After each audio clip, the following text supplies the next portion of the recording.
you picture this? You know, rockin' with CYPT. Podcast of the D with Clay and the crew. It's like my CTV. They be giving game out so much, you could take the same route. Especially if you take risks, this YouTube view makes sense. What up, though? What up, though? What up, though? You're listening to the CYPT podcast. It's the podcast of the strongest, fastest, most powerful print shop on this side of the Eastern Seaboard. Oh, that's what I'm talking about. I'm just Niles. It's your boy Boogie behind the camera. This is LL. I'm your boy Clay. I'm Travis. What up, though? What up, though? What up, though? We got two farmers in the house today. That's what's happening. Was that planned? Or did that it just wasn't happen? planned. It just happened like that. You just thought about it at the last, because you weren't here. Yeah, I'm like, bro, we got the farmers in the house. It was a really good idea. When I walked on, I heard y'all two just spitting that farmer game back and forth. I was like, oh, okay, this gonna be lit. Yeah, whatever happened to Farmer Jack? You remember Farmer Jack? He went out of business. Yeah, Kroger kicked him out. Kroger kicked him out. Now we got Travis in the house, getting it ready for the people in the D. Man, how did you get into this farming thing, man? Being black, I don't see too many black farmers. Like, how did you get into this, man? Well, that's a misnomer in itself by you not seeing too many blacks, because historically and ancestrally, that's what we did. We are the original cultivators. George Washington Carver, even beyond him. Yeah, with his great feats, but it was necessity for me. It was pretty much necessity. There was a period of crossroads. Mm-hmm. So urban agriculture became it, and boom, I was able to tap into my God-given talents. We always had not a community garden, but a nice family garden. Growing up, you had that in your family? Grandparents had the side lot come up from Arkansas. Now, I used to see that a lot. Yeah. You know, back in the day, we had, everybody had, like, they in their backyard, they carved out a spot for, like, their greens and tomatoes. But I don't really see that no more. Is it still prevalent, or is it just me that I don't see it? Society. You don't see it, but society has gotten so fast paced where everything is microwaved in the instant. I can grab and go. Right. You know, who has time to do with what we're doing? It's commitment. Then it's also it's looked upon as like it's frowned upon amongst black people, but not now. Frowned upon. Yeah. Why? Some would think it's beneath them because it's like we've done that. We did that for free. Are you serious? Oh yeah. That's a undertone. That's part of you can. Give me an example of when you've experienced that type of undertone, because I have just. Yeah, I would like to know. I would like to know that myself. Offering folks $20 an hour to come cultivate, harvest some carrots, plant some beets. $20 an hour is beneath them? Yeah. No. Because your hands are in the dirt. You're on the ground. You're doing something that's seemingly it's more like God's work. Subservient. But that's so sort to of speak, that's sort of because of what is tied to. You know what I'm saying? You're seen as subservient because you were forced to cultivate and labor on land that you could never own, land that the food didn't belong to you. But it's got to be. That's a stretch. That's not a stretch. I'm sorry. From what the tone I was getting, where you were taking it way back, that you were talking $20 an hour. For paid time to do this. Like that's I have folks that frown upon some folks, because that's got to be gratifying for you and you. And when I'm out there, I'm like, man, I need to come out there, man, and help. I just need to soak up some of this sunshine. But how many people are growing food? How many people are growing their own food? Not many. Right. But knowing guys like, Al, and like when I seen you with the farm, I'm like, oh, man, this is it. Yeah. This is it. Yeah. And I was happy to meet y'all, because we really need to grow our own food. Like, like what this world is coming to, we can't trust any of it.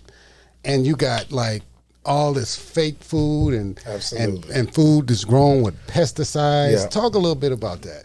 And Al, I'll let you chime in on that. Yeah, we can. All right, go like, for ahead. example, like, you know, like what I get from like people that I talk to, you know, they come to us because they know it's organic, they know it's natural, they know they've done their research, they know that basically that the stuff the store is poisoned, more or less, you know. So I think it's really more about educating the community at this point, and it's really blowing up. I mean, all my customers are very diverse from all ethnics. I mean, across the board.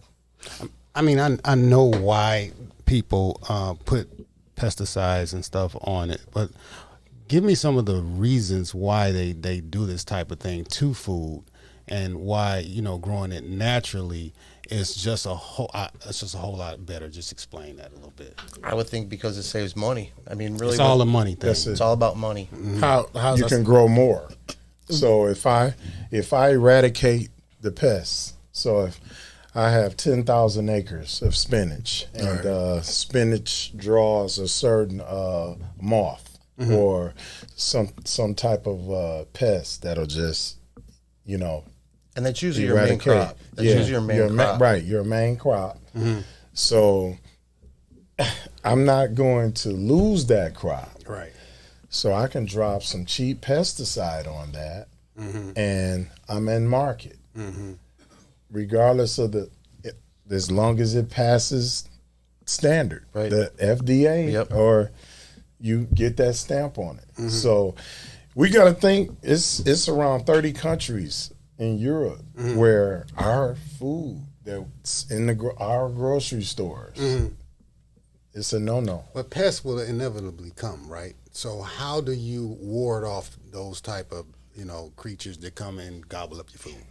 I use a natural method. So I'm part of Xerces Society's pollinator program. So we plant native perennial plants that will draw those bad pests from the food source, you know, the vegetation, and draw it here. And then that also draws the predators to them. So I may have a nice colony of praying mantis or ladybugs that are thriving on those pests that would otherwise be on the collard greens or some, you know, like that. That does work itself out. out. So that's a natural. It's a natural way to eliminate pests. That's strategy. When you're growing in open air, like me, part of my farm is open air. Most farms are pretty much open air. But organic is also very expensive to grow. Obviously, organic at the store costs twice as much. Because they're doing things like that. Well, you have to. You have to mandated organic pesticides. You know, basically they're more deterrents than an actual pesticide. So now, it's certain numbers on like the foods. Do you know about those numbers that this is organic if it has a 0 on it or 1 or something like that? Is that those are codes? I was just in the class. We were speaking about that. I was asking, but when you're on a certain level, those buyers, that's in their inventory, and they request those numbers, and those numbers are coded, and they do mean things. So you do have codes that'll let you know it's organic or it's GMO. A lot of GMO. Yeah, pesticide. That is absolutely true. So I'm not at that state. I don't know your volume level. But I was just going to comment on the fact of like organic seeds are more prone to pest in general. So that's why you're going to get GMOs, because the deterrents are actually inside the seed in the plant when it grows, and it's supposed to keep, you know, certain funguses and flies and just so many like animals that, you know, can kind of get in there and kind of ruin your crop. Now you two got small gardens, relatively to like a big commercial. How big is a commercial one? 100 acres plus, 1,000. Jesus. 1,000 acres. somewhere around there. Yeah, and I'm at a quarter. I'm at 3. It's only because I've been to yard spot and it's not, to me, it's pretty big. You have a pretty nice crop out there. Yeah. And what are you at right now? A quarter. Quarter of an acre. acre. Jesus. Yeah, 3 city lots. Do they come down harder on smaller lots than bigger lots? When you say they. Well, I'm assuming that there's a lot of, like, even with pesticides and getting things into supermarkets, if you will, are there more rules that you have to follow as a small farmer than you do as a bigger one? No, because see, when you have a big farm, there's subsidies, and they kind of own your farm. So you're not going to get that money unless you do what they say. Whoa. So as a smaller urban farmer, you have a lot of freedom. Nice. And also, we're not really looking to get into grocery stores. We want you to come to us. Yeah. So, Okay. and exactly. So That's what you were going to say. So no, Oh, okay. I was going to say that my farm space operates as a market in itself. So I accept EBT, SNAP, WIC, Senior WIC, this year Double Up Bucks. So every Tuesday, the farm transforms into a place of local accessibility. So those spots that Alan mentioned, what's your podcast name? My bad. It's Alan. All right, my It's bad. fine. Okay, but as he mentioned earlier, things are toxic in the stores, but we're conditioned to run to the store and grab that. So we're in place as a, the conscious mind. Like we're invigorating the public right now. We're educating the public. We're letting folks know where we are. Where is your I'm on 13500 Southfield, right at Davidson, between the Jeffries Freeway, I-96, and Schoolcraft on the east side service drive. Now, if I did eat some vegetables, this not grown organic, are they still good? Is it health wise for me? Because like if I go in the store, right, and I pick up something, and I'm picking up this bell pepper and this bell pepper and this bell pepper is $1 more than this bell pepper. Is it still okay for me to eat the cheaper bell pepper that's not grown organically? I would say wash your vegetables. Just wash them really good. That's a good start, though. I mean, of course, even if it's organic, you're going to wash it. You're going to wash it. Remember, okay, your potato. So the potato is grown underground. So it's soaking up water and nutrients. So imagine how potatoes are grown and they're just soaking up the pesticides. They're in there. Now you're getting a nice, big, juicy, that's Idaho steak potato. Yeah. But at what cost? So I would say it's like you buy that brand new whip and you put the cheap gas in it. When the label says, that one temple we get, the label says put 93 in it, but you're like, man, that's $4.50 a gallon. I need to put that 86 in there if I can find it. Right. So over time, that's going to do what? That's going to damage the engine, all the internal parts. So over longevity. Yeah. Or like garbage in, garbage out. The same type of way. I mean, like certain foods, over the course, obviously, a non-organic pepper is not going to kill you. It's the course of years of eating these vegetables. You're going to have ailments, allergies, develop different just health issues possibly just from eating the food. Okay. And it's really hard to identify. I mean, it really is. I mean, it's like you don't know where this came from or where this came from, what country or anything. Right. But at least when you're dealing with local farmers, you know where it came from. You literally can see where it came from. So when I come to your farm, can I just go and pick my own? Is that how it works? Now, I'm set up as a U-pick. U-pick. I'm patterned after Dr. Booker T. Watley. Okay. Tuskegee University after the famous Dr. George Washington Carver. This is so great. The U-pick farm is a way to really involve the community and then use the clientele membership base where you may need to just order you can pre-order your food. You know, you can sow and grow. So I do that. Do you have a CSA this year? Well, my CSA works. Hold on. CSA. What is CSA? I want to know what sow and grow means. Well, sow and grow is something that I created where you may not have time to grow or dig out space in your backyard. So you can sow. And to me, our organization financially will buy the seeds, cultivate, and then you reap part of the harvest. When the harvest is ready, you come grab your harvest, but also you pay in that food towards your crops being stewarded over or cultivated or cared for. That's cool. So that's another way where you're investing in the land. You're investing in the space of resilience. You're investing in the social equity, all of that piece. You're investing in environmental justice. You're investing in composting. You're investing in climate change.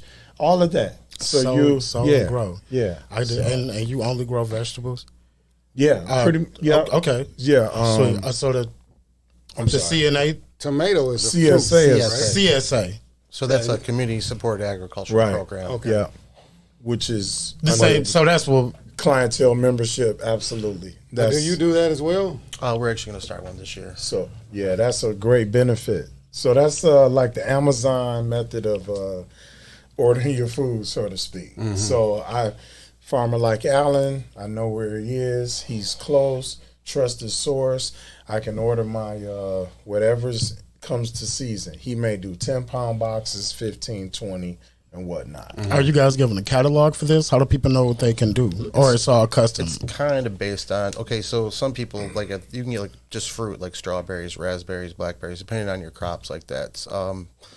I'm going to have more of an open arbitrary kind of system where it's whatever's in season, that's what you're going to get that month. That's what we got. That's how all season long. I mean, that's the natural way to do it anyway, right? Yeah. We can't guarantee you're going to get the same. You don't want the same thing every week anyway, right. But you're going to get whatever's in season throughout the whole season. Mm-hmm. You're not going to get arugula in July and August because that's a cooler crop. You'll get the arugula. It rocks out, April into May. Turnips, beets. Then you can rock out arugula again late summer into the fall, deep into the fall. Mm-hmm. So it likes that. So it won't go to bolting is what we call it. Oh, maybe you should talk about bolting. Bolting, okay. Yeah. Did I say it right? You said bolting or? Yeah. Okay. Bolting. Everyone else knows what arugula is but me at this table. Arugula. Everyone else knows what arugula is. It's a spicy lettuce. Yeah, it's very good. You knew that? No, he didn't know. Because you just walked over it like it was nothing. It's in the spring mixed salad. And I'm gonna tell you, ain't it in there when you buy that? It's in a mixed salad, arugula. It can be. It can be. It doesn't. Yeah, I picked up some the other day. You happened upon it. Yeah. But see that. So here's another. So here's the community coming together just by us speaking about arugula, right, and then bolting, and then you not knowing, and then it's a awesome vegetable. It tastes great. It has a wonderful peppery taste. It's real pungent, and bolting is another a word for flowering. So there's a stem that junts up. Okay. And that's going to bolt, and that produces the flowers, which can then turn to seed. And it's usually lettuces, but also broccoli, cauliflower, things like that do it. And usually by that time, the brassica family. Right. It's very. The lettuce will become real bitter at that point, and really not real tasty. Mm-hmm. So at that point, you're pretty much either you're going to let it go to seed or just cut it and re-go. Okay. Yeah. And there's also slow to bolt. That's actually a term. Yeah. Slow to bolt is a seed term for lettuces. Mm-hmm. So it takes a long time before it actually starts, bolting. Mm-hmm. Mm-hmm. And you said you mainly do vegetables. at your So farm? my space is set up where I'm growing into what's called a service drive dive. You'll be able to pull up, pick up, and pop up for Pull up, pick up, and pop up. yeah, for and grab you a nice electric enzyme elixir, the E3 shot, just to pull up off the service drive. Just step out of the matrix, step on the urban farm. We're going to trick out a shipping container, double deck it, where you can sit over the urban farm space and the freeway. This sounds lit. Oh yeah, This sounds I got lit. and we'll get into it. And this is so. The idea is that you'll just step off out of the matrix and you go into a U pick. So my crops are grown as if you can pick a salad every day. So I want to have 5 to 7 harvest ready vegetable crops. So you can come up and at least get you a 5-item salad. So you can grab your tomato, pepper, some basil, lettuce, greens, some onion, a beet, a carrot, radish, salad right there. Swipe it on your EBT card. Use your double up bucks. That way you spend $20. You up to $20. You get doubled up. I see money. Double the food. I didn't see the money at But first. What's double up bucks? I see the money. Double up bucks is a supplemental nutritional assistance program like EBT. It's where No way. Really? If you have the EBT and double up bucks market, you get up to $20 double your money. Really? Like dollar for dollar, and you get double the food. So it's like a win-win, for the farm. It's just a win-win. Man, Yeah. that's that. What about? So you're I watched the community.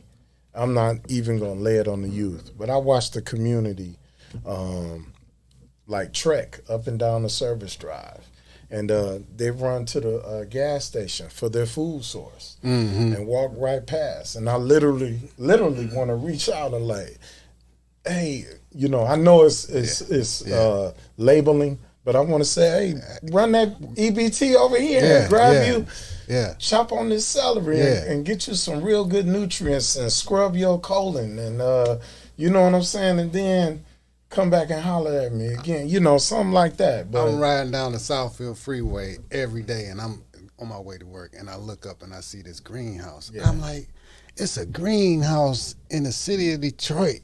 Like, that's amazing. I wonder who over there doing that. Mm-hmm. And then you ordered a hoodie on the website. Yeah. Same day. We shipped it out, right? Yeah. That was dope. Yeah. And then you came in the store right after we sent the hoodie, and you was like, I want to get a hat. I was like, man, why you just didn't like pick up the hoodie and instead of me shipping it out? And you explained to me, it was so dope. I had to come in here and get me some hats. But me seeing that greenhouse on the freeway, man, just blows my mind every time I ride past there, and it makes me so proud that you there doing that for our people. And they're not going to the gas stations; they're finally coming, to you and getting their food. And you're also in schools, correct? Absolutely. And tell me a little bit about that program you got going on. Well, that is a part of the LLC that I created to work the agrarianism or the agricultural endeavor, so to speak, the business part, the grower, producer, distributor of the fresh, high quality produce.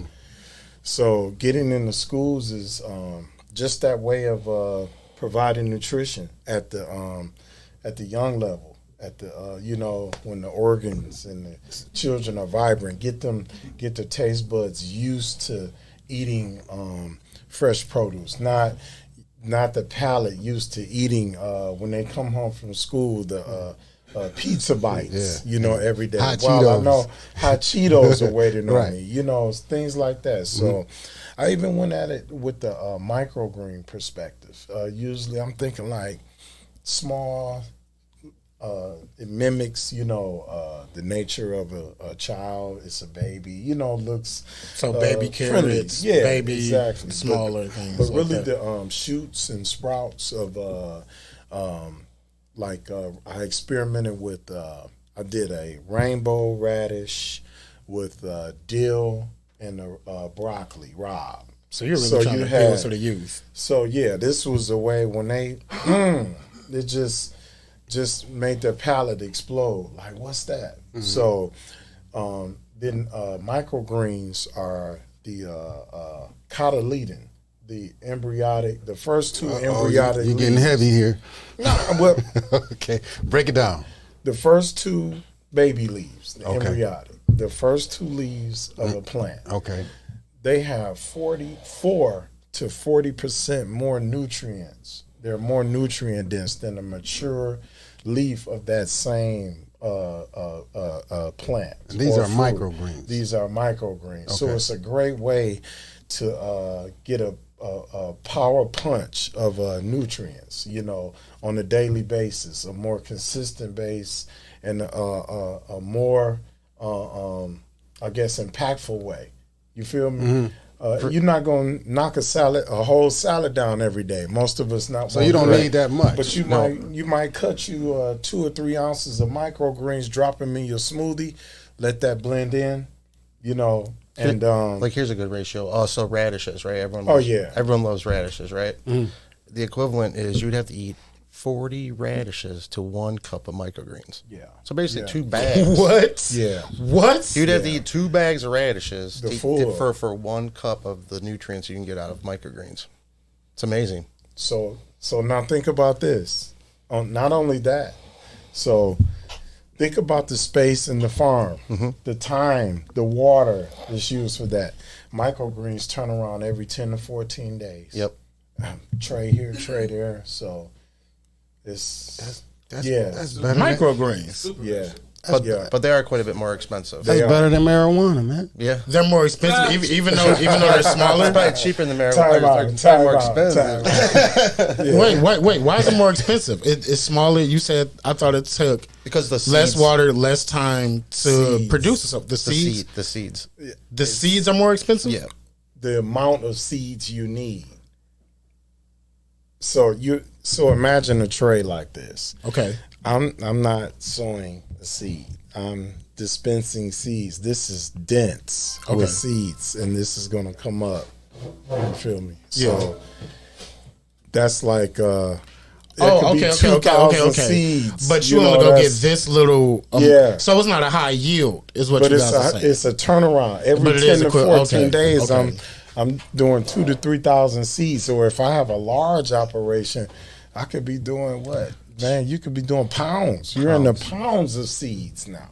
So you got to do more legwork. And the startup is quite a bit more expensive because you do have to buy the seeds in bulk. Yeah. To keep your Like 100 rotation. pounds at a time. Yeah. That's a lot of seeds. Yeah. Yeah. Microgreens. They're Yeah. delicious. The more you know. So imagine a nice bowl of lentils. Plain lentils. You got your microgreens. A few snips, drop them right in your soup, your bowl of lentils. You got your nice sandwich. No lettuce in the fridge or whatever. You don't want the big piece of lettuce. Microgreens right there. So you're saying that it has way more nutrients in it. What do you guys know what it's actually helping or what it's good for? Or is it just a superfood that just does everything? It's a little bit of both, really. I can guarantee you this, that microgreens, Yep. they do lower scientifically. They lower your Cholesterol? they lower your heart rate. Really? All dark leafy green. So that's why when a person goes in the hospital and they put them on blood thinners, one of the first things they tell them is don't eat collard greens, don't eat kale, don't eat broccoli. Why is that? Because of the contradiction. Because you'll just thin the blood out even more. And we know that's fatal. Yeah.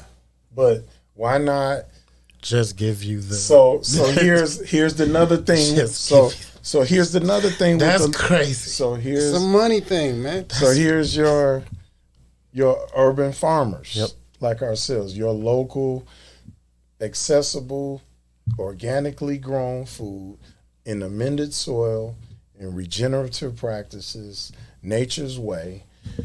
We're literally we're treating the cause. Western medicine treats the symptoms and masks the symptoms. There's no healing in that. So through nutrition, through growing herbs and fresh vegetables and providing that for the community, we're treating the causes of those things. So imagine a person. You're healing the community. Yeah. Are Microgreens good to juice? Absolutely. Okay. Actually, It's that's a lot of people. small amount, such a small amount, like you wouldn't get that much juice. So I guess you just put it in with your other 40 radishes. Yeah. It's 40 the volume. Yeah. Okay. Microgreens it is then. Yeah. That's a wonderful addition. What's another in the one? Fridge. Is there another like kind of super vegetable? Small. We can grow it. Let's grow with like beets. Beets are really good. I recommend. Beets. I recommend Oh, all. that's good for cardio, right? Or the heart, the blood. That's good for the blood. So that's very iron nutrient and the zinc, and that's great for the microphone extension. Yeah. Great. Now, is wheatgrass also a microgreen? Wheatgrass? Yeah, that's a microgreen. Microgreen that as is. well. That's very nutrient dense, but I stay away from that. Right. It's hard to grow. Really, it's tricky. It's so super dense. It creates its own little tropical ecosystem within the density. You can create mold, and then once you have that, you got to toss the whole tray. Also, microgreens are not typically grown outside. They're usually grown in a greenhouse in a controlled environment. They're very finicky. They want the certain temperatures. They need to be watered properly. If you don't water them on time, a lot of things can go wrong with microgreens really quickly. So you got to keep on top of them. So you're not even there. You can, but it's like so I got this manual here. Produce safety. I saw you bring this Bible in. What? This is just an example that says Cornell University. I've taken this twice. Yesterday was an all-day course. Video presence, interactive, taking questions and polls, going through every chapter of this book with about 7 different instructors. Just the serious nature in growing food, and it's interactive. You have people that are on this training are Michigan, on-farm produce safety. It's an acronym. Yeah, I'm not sure what it is. MDAR, Michigan Department of Agriculture and Rural Development. Yep. These are the people in the room that are conducting this, the people that run the food system, and make sure there's good agricultural practices, gap training. That they make sure the safety protocols meet from the farm to your table. Is microgreen? I'm going back to the microgreen because I have one question about that. Now, is that only grown organically, or can they put stuff on it, pesticides or whatever that they want to do to make it grow? That's not usually. Like Alice said, you're not growing that outside. That's a very controlled environment, and it's 10 to 14 days. You're not drawing any pests. Like, there's no need to add nutrients. Organic nutrients draw pests too, because of the microbials. They're in the dirt. They're in the dirt. Yeah. Okay. Microgreens will grow with almost no fertilizer. Right. Okay. You don't need that. You just need water, air, and light, pretty much. I might be a microgreen guy. It sounds so convenient. Yeah, I might. It's like a shot. How much room do you need? You made it sound like there was a very small area. Usually 10 by 20 trays. They have smaller trays as well. They have window ledge. Okay, now I know how big a tray is, but for somebody who doesn't know about this tray that you're talking about, we like the size of a This the giant family textbook? Bible. 10 by Oh, 10. okay. Yeah. Okay. And it's like 6 little things in the tray, or how many? No, it's not a plug tray. It's just a just tray. a flat tray. You add your medium or your soil. Usually want a something with the like not a vermiculite, but a perlite. Perlite cocoa Perlite cocoa corum, but I use a more perlite. That asks for another word you might, the porosity. You said like 10 words we don't know. Can I see the Bible while you were explaining These that? guys really know their stuff, man. I got a question. Yes. Is there a plant or such thing that can regulate like dopamine levels? Say that one more time. Sync. You know how you have different vegetables and plants that do certain things for the body that, you know, like you said, attack the cause, not the symptoms. Mm-hmm. Would there be something that would help regulate dopamine levels? Oh, yeah.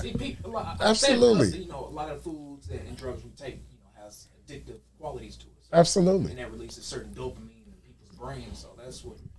Eating healthy does that. Is there a certain just like working out. that would, you know, regulate that and put it back on its So- square, So like anything else? let me, Keenan, right?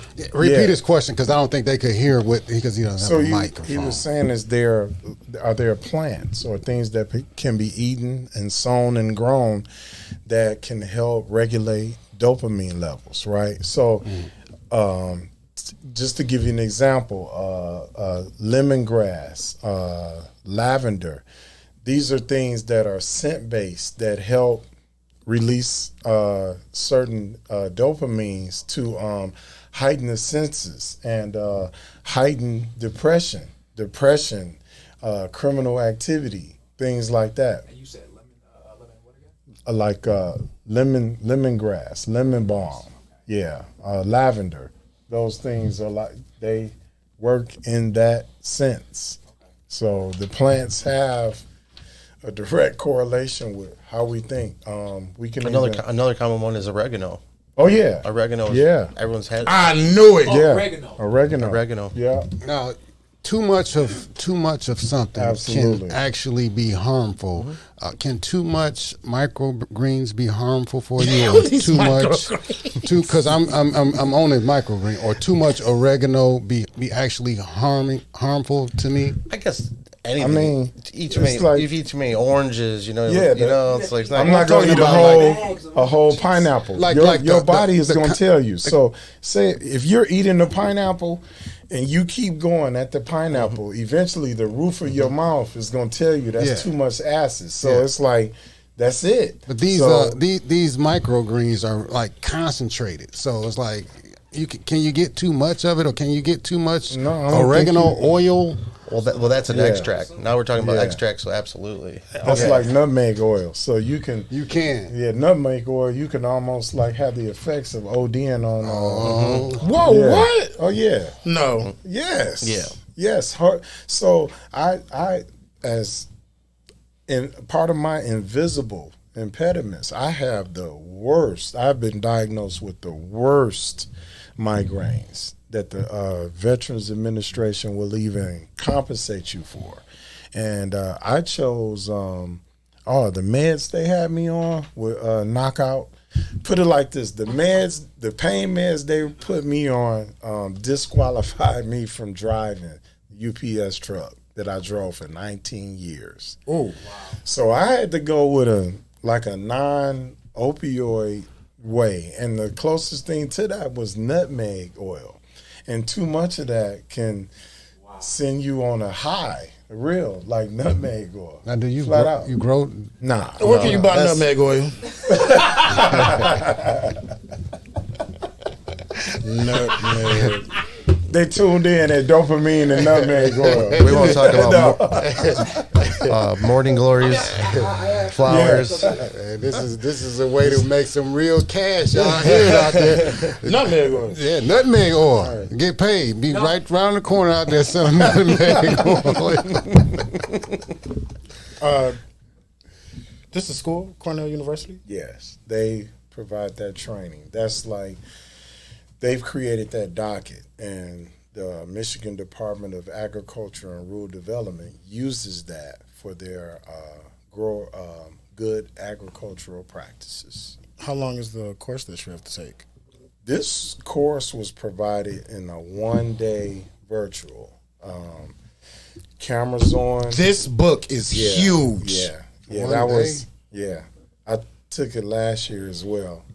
We were compensated for the training because I mean it's deep. It's you can't just turn your camera on and like there's a poll. You have to interact or you'll be disqualified. You'll be like you don't have a certificate. Yeah. So there is a certificate at the end of the program. Yeah, the produce safety. Yep, small farms. So this ensures that I'm just having this hard time with this one day class with this. That's really. Now, Travis, tell me, how did you acquire your farm? Like, is it next to your house? Did you buy some land or a lot, or how did that go? And how do you, if is you close to it? Do you live on the? I'm in the same zip code, so I had to utilize a program through the Detroit Land Bank Authority, their community partnership. So on my farm space, there's a nonprofit which assists military veterans and their families in a holistic manner through urban agriculture to reacclimate themselves. I'm an example of that. And then the LLC operates out of that space as well. Okay. So I created I went to the neighbors around first, went to the block club. Okay. There was one did not exist. Next step, went to the neighborhood association. One did exist. Established a relationship with the neighborhood association in which I wanted my agriculture vision and my mission to be housed or sit. After that, Department of the Neighborhoods established a relationship with the deputy manager and the manager of the Department of Neighborhoods. Wrote letters to them explaining the project, got their approval. After having their approval, took all that documentation from the neighborhood association after I created the nonprofit and the LLC. Went to the Land Bank Authority, their community partnership, presented my vision. It was accepted, and I began the purchase process through the community partnership. And that's how I established Green Boots Veteran Community Horticulture Gardens and Marketplace. You knew how to do that from jump. How did you navigate that? Was there someone that previously did this before you? So you just jumped in the pool. That's Trav. You just jumped in the deep end. And you did all of that? Yes. How long did that take? How long did that take? So I had a military veteran organization reached out in 2016. In 2016, I got a diagnosis of your back, your ankles. You can't. It's, early retirement. What am I going to do? Reaching out. Reached out to an organization, got a call. Hey, man, I think it's a military organization you might want to tap into. Check it out. It was called Best for Vets back then. Checked it out, felt the synergy, sat down at Horace Sheffield's Daybo. They were giving classes on how to start your own nonprofit.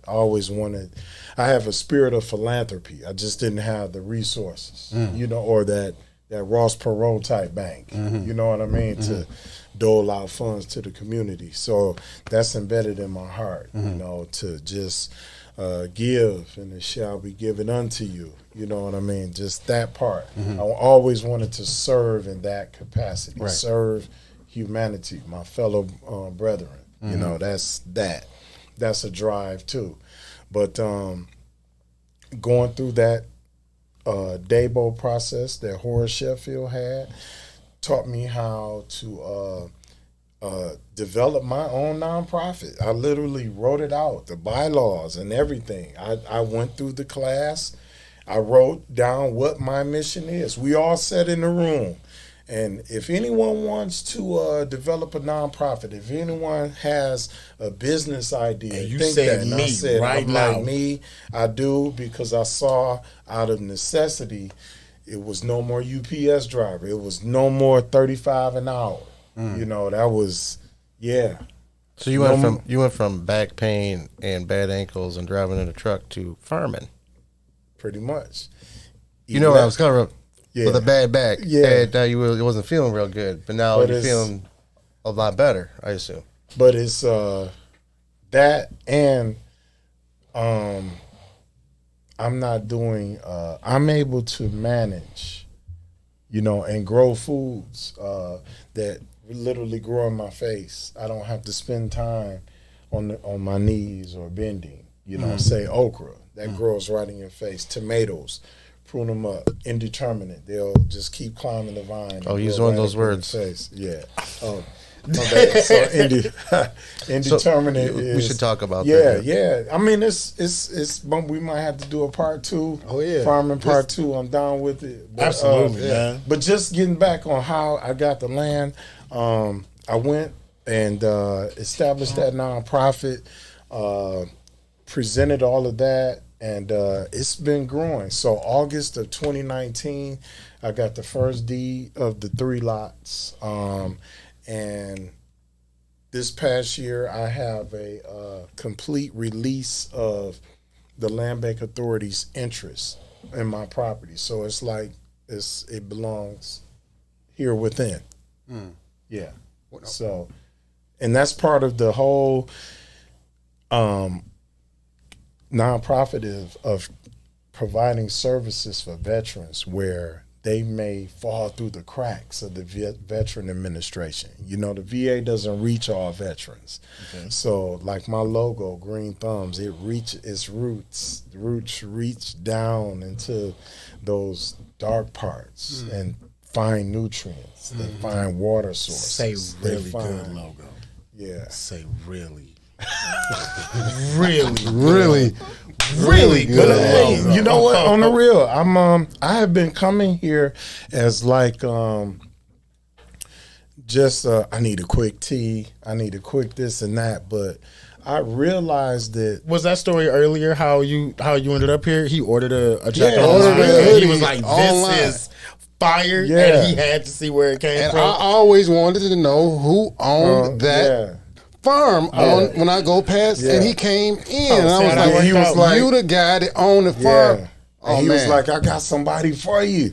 And then he was like, hold on, I'm gonna show you what I could do with the logo. So it's like, you know, there are steps. It's biblical for reference. You know, I'm not trying to preach down anybody's socks, but it's somewhere biblical. You can use it as where it states like the 5th year is when you bring things to harvest. It's like you're in a growing and a cultivating phase. The first year you don't drop seed and run it to market. There's a actual natural progression. So it's like this was the time where I needed, you know, can you picture this, to like really speak to my logo like this, you know, speak to my vision. Yeah. I needed my brand built. Yeah. And you know, this is what's And up. I had you. this I is- had That's you. pretty Yeah, specific. this cold. I had him. Yeah. Soon as I said, "Man, listen, let me please." He showed me his logo. I said, "Man, please,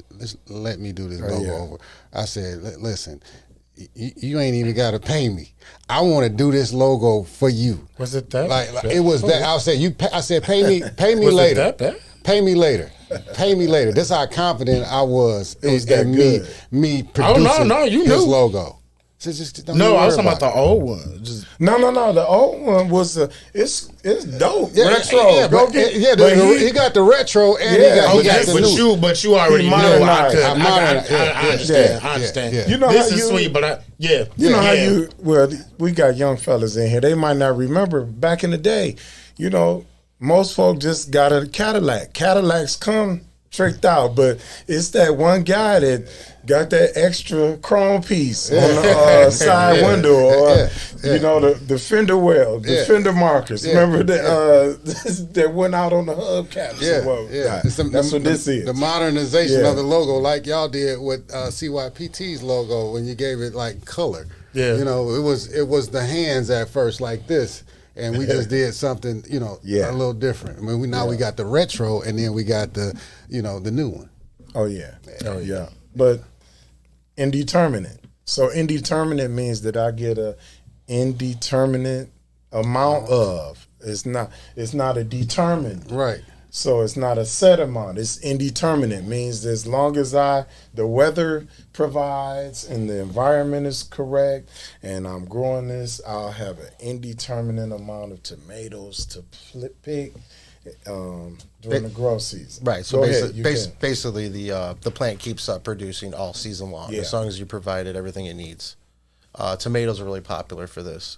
Peppers as well. Peppers. But you don't know how much it's going to produce. No. That's the indeterminate part. It's the determinate means like strawberries are really popular for this. So like sometimes when like you just determinate strawberries are typically like bigger, like they're just bigger. But once that's it, one harvest, and then you'll have to replant them. Yeah, and that's all you'll get for the year basically. Or indeterminate, as you pick them, they keep producing all year long. Yes. Or through the season. Is that like perennials and annuals? No. Okay. So that's a great question. Yeah. Okay. Sweet.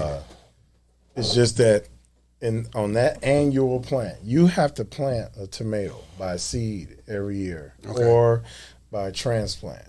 You have to replant that every year. It will not grow back.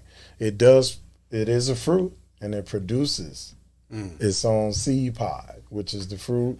Fruit goes to the ground naturally over nature. Some of those seeds will grow, but it's not perennial, which means that same root root system. It's just gonna overwinter and then come back up, give you more fruit. You know, so. Okay. Yeah, man. I'm Jack, man. I'm learning all this stuff, man. Let me borrow the book. Come by your place. Come by your place. I'm gonna put me something in my little backyard, and I'm gonna start growing me something too, man. My father told me don't lend books. For real. He said, yo, that's one thing people never give back. Money and books. I'll take some pictures of the pages out of there, man. Honestly, we appreciate you taking time out of your day and being here, man. Oh yeah, for real. This is love. This is like definitely schooled us. It was. A fellow farmer. One more thing, he got some bees. Yeah, he do the beekeeper. It's not even no. This is beekeeper. I am a heat fanatic, right? I'm a heat fanatic. He's the only. Talking about the movie Heat? No. His peppers, his pepper game is outrageous.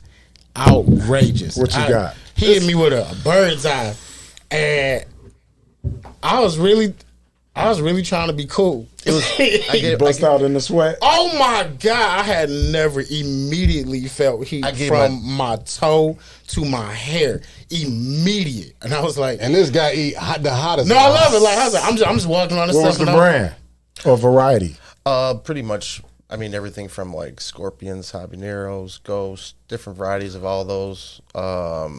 Trinidad scorpion is probably one of our top ones for making things hot. Wow. We do this year. We're doing some hot stuff like Dragon's Breath. Oh yeah, that's deep. Some other ones called Death Spiral, Armageddon. Why would I? Think of the names. Black Death Tongue, Spiral, Armageddon. I gotta try all of them. Big Black Mamas. But see, they tricked me though because his dad just picked it up and was like it wasn't nothing. Just kept on walking. So do you name or list the what's it called, the what's the name, the terminology where we measure the heat of the the pepper? Scoville. The heat Scoville. Yeah, the Scottsville, or I think it's Scottsville or Scoville. Scoville, right? Yeah. Now, how are they measuring that? I'm not really sure, to be honest. I just know that if there's so, for example, like a jalapenos are around like 100,000. But the habanero is 1,000,000, right? The habaneros are right around, I think, like 300. And just as for reference, the scorpions at like 2 million. That's the hottest pepper on earth. Well, the Trinidad. Well, they say there's a new one that's out. And what is that called? I'm not sure, but It's hotter than the Ghost oh yeah, way hotter. and Ghost the is Carolina Reaper. those are in the middle now. Wow. Yeah. So did you know, Niles? So peppers. So when you were speaking on healing properties, so peppers are known to help with cleansing the blood. I did not know any of that. And helping with the heart as well. I'm happy to know that now. They can cleanse some other things red, too. Yeah, your red peppers, the red bell peppers, they help with cancer as well, and they're high Red bell peppers? and they're high in vitamin C. Yeah, I heard that. Yeah. Very high in vitamin C. The red ones. Yeah, so when you have At what fruits, state is it better to eat? I'm sorry. Like cooked, or is it Oh no, raw, always raw, damn mama?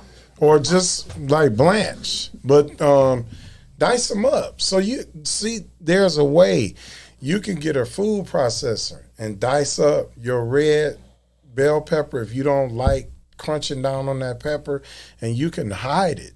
You know what I'm saying? And you're still getting your nutrients. You're still getting everything you need, even though that's something that your palate doesn't like. Probably you would. Spinach salad. Yeah. But just to give an example of, growing those peppers, not just the draw of the names and the notoriety, but it's a health benefit behind those. They straighten you out. Yeah, right. Really. So we'll dehydrate them, then we'll make like hot pepper blends, things like that. Our own like Cajun seasonings and different. Oh, a hot sauce. Yep, hot sauce, all that good stuff. We made some hot sauce last year. That was the bomb. So I got about 3 pounds of habanero, Ghost, and Carolina Reapers. Waiting. I'm growing garlic this year.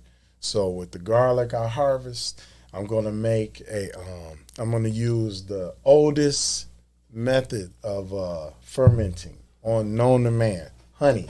I'm gonna make a honey habanero garlic. Yeah, like that's why he started the hot smiling sauce. when he said that. That's why he knew. That's why he did it. Man, you already that's the whole value added concept. I'm growing the peppers. So imagine if I had Alan's beekeeping and he's managing bees. I get a proportion of the honey, that can go. That's right there on that farm. That's 3 blank vacant lots that are now providing food, changing the ecosystem, amending the soil, a source of food gathering is communal, all from 3 vacant lots. Wow. Do you want to make it bigger? No, I want to make it more efficient. So this weekend, from 2 p.m. to 5 p.m., I'll be planting 8 blackberry shrubs, 2 elderberry shrubs, and 4 cherry trees to go along with the 5 pawpaws trees that are there. Pawpaws. Okay, yeah. What's pawpaws? Pawpaw is a native, indigenous, beautifully, oh my gosh, it's one of the most blissful tasting fruits. It's a cross to me between a mango, pear, papaya, so to speak. It's heavenly. Oh yeah, it's like that. How long does it take for it to grow? So it grows. All of the trees that you just. So the pawpaws I have they're saplings still, but they're 3 years old, and they can possibly produce fruit in another 2 years, possibly. So the idea is the notion behind usually the person who plants trees usually is not going to be around for the fruit to be enjoyed. So I'm 53 years old, so I'm planning. It's going to be a place where the community will always have food in excess and access. I like that. Yeah, so I'm growing. There's a couple of natural fence walls of Jerusalem sunchokes. The roots are tubers, which are like potatoes. Also known as Jerusalem artichokes? Yeah, right? Jerusalem artichokes. Yeah, Jerusalem sunchokes. They're a perennial. They're a wild sunflower, but it's a food source. And then in the thickest of that are raspberries that'll keep coming back. So man, we used to have trees like that growing up, man, and you don't see none of them now. Well, why is that? What happened to all those? Commercial spraying. Yeah. The what? The commercial spraying, getting rid of the invasive pests, and that killed off a lot of the good pests, and that helped kill off the vegetation. So dive into that a little bit more. Explain that to me a little bit. So I'm not real versed with like how that happened, but give you an example over the top. So Detroit used to be like Arbor City. We were the Paris of the Midwest. So many trees. Dutch elm disease went through, I believe, in the 80s. Invasive pests. You had the Dutch elm disease. They cut down a lot of trees. Then we started getting the Japanese that beetle. So it was evasive. So you have, where they would spray the trees. Literally, they would come and spray the trees. That kills off everything. It's almost like taking an antibiotic. Not only does it just kill that bad cell, but it like takes Agent Orange. Exactly. Yeah, that's it. Somewhat. Okay. Another thing, we're not replanting fast enough. Exactly. We're not. Especially obviously in the neighborhood, we need to be planting more fruit trees and more trees that matter. Yeah. So that's the key. Planting the pollinators to draw the birds and the natural insects to pollinate the food. Without the bees and the natural pollinators, nothing will grow. And it's all going to the whole GMO. Grow it in a dark warehouse, in the plant with no seed. No seed, no soul. It's like Rocky fighting Drago. Rocky did it natural, Drago did it in the lab. Well, for example, you grow Who won that fight? Do you grow watermelons? I did, and last year and about 2 years ago, I grew watermelon last year in a raised bed, a 3-foot high bed. Did you get anyone complaining that there were seeds in them? Say that again? Did you get anyone complaining that there were seeds in your watermelons? Not at all. They loved it. I grew coconut watermelons. Coconut watermelon. I got them from shout out to Grain and Pestle. My homie Gio. He's a herbal medicinal wonder, and he has seeds from all over. And he had these coconut watermelon, and they were orange flesh. I never seen it in my life. Yeah, orange flesh, little watermelons. Yes, Wow. yeah, like watermelon. Good. Yeah. You ever had yellow meat watermelon? Yeah, I have tried one of those before. Yeah. Yeah.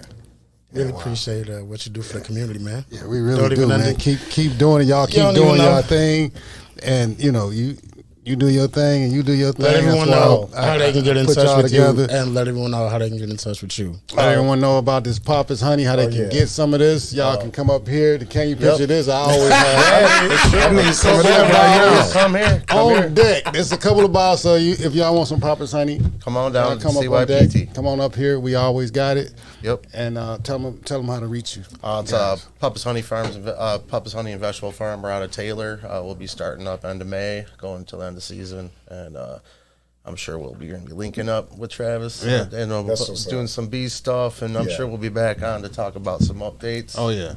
Yeah, we got to go another round with this because I got more and more questions, but we got to cut it short here, and we have a round 2. Travis, let them know how they can get in touch with you. The market will be open. I'm located at 13500 Southfield Road, 48223. The market is open on Saturday, May 25th. That's our opening day, commemorating our veterans on Memorial Day, those services. And then we will commence on Tuesday the 28th and going through every Tuesday through October 1st, barring any type of calamities or whatever. 1 p.m. to 6 p.m. Come on up. Volunteers are welcome. Doing a big, I like to say, if I could, the NFL, man, is donating a grow shed to the farm. The farm this year. That's what's up. Very cool. Nice. It's a private invitation thing. I can't make this announcement. They've been monitoring my social media, but it is real. I would love to invite someone. I'm gonna be there. I'm gonna be there. I'll be there. Yeah, just let me know. Yeah. But this is a grow shed is an 8 foot by 12 foot. It's retrofitted to be able to grow food in cold weather climates like ours. So, an example, you can grow like over 120 heads of lettuce a month. In there is in the winter. Yeah, in the winter all year round. It's 200. It works on hydroponics. It works amazing. 288 different plugs for herbs and green leafy vegetables. Maybe some dwarf lemons, limes. Yeah, things experimenting. It's going to be fun to have the community come up.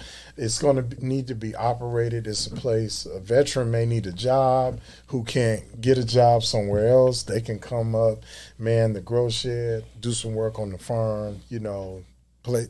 Come on up. Yeah, community center, all of that. I'll be there. Yeah. I'll be there. All right. Thanks for having me. Oh man. Thanks for coming, man. It's been a pleasure, man. For real. Yeah. Boogie. You have just listened to the Can You Picture This podcast? The podcast for the strongest, fastest, most powerful t-shirt/print shop on this side of the Eastern Seaboard. You can catch us in the heart of Detroit, Greenfield and Grand River, Monday through Saturday, 10 a.m. to 7 p.m.